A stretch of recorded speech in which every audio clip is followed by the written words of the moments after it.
अमरावती पंढरपूर विशेष रेल्वेची दुसरी फेरी आज रवाना करण्यात आली। आमदार रवी राणा यांनी हिरवी झेंडी दाखवून गाडीला रवाना केलं। अकोली रेल्वे स्टेशनवर युवा स्वाभिमान पार्टीद्वारा भाविकांचं जल्लोषात स्वागत करण्यात आलं। या ठिकाणी त्यांना खाद्यपदार्थ देखील वाटप करण्यात आले। आनंदाने रवी राणा यांनी प्रत्येक डब्यात जाऊन भाविकांची आस्थेने चौकशी केली। भाविकांचे चरण स्पर्श करून आशीर्वाद घेऊन प्रवासाच्या शुभेच्छा दिल्या।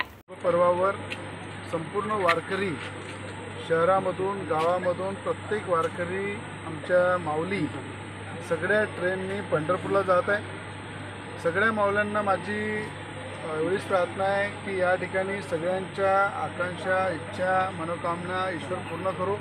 पांडुरंगाच्या चरणी प्रार्थना करतो। शेतकरी शेतमजूर सर्वसामान्य जनता व्यापारी सगळ्यांच्या जीवनामध्ये सुख समृद्धी आली पाहिजे आणि पांडुरंगाच्या चरणी सगळ्यांचं जीवन आनंदमय राहिलं पाहिजे।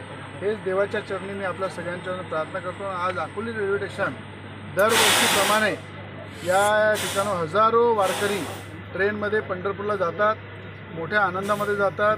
विठोबाच्या दर्शनामध्ये सगळेजण वाट पाहते आषाढी एकादशी येईल आणि आम्ही विठोबाचे दर्शन करू। 2 दिवसाआधी मी सुद्धा पंढरपूरला जाऊन आलो। माजी खासदार नवनीत राणासुद्धा जाऊन आले। स्वतः आम्ही दर्शन घेतलं। सगळ्यांमध्ये आनंदमय वारकऱ्यांमध्ये त्या वारीमध्ये फिरलो, पायी चाललो।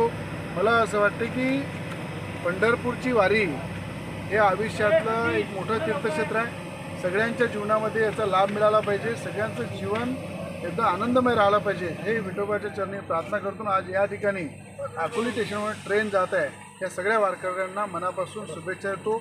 इथले जे ड्रायव्हर आहे आमचे कोकडे साहेब यांचंसुद्धा अभिनंदन करील, यांच्या टीमचं अभिनंदन करील की सुरक्षित सगळ्या वारकऱ्यांना घेऊन जात आहे आणि सगळ्यांना दर्शन घडून आणत आहे।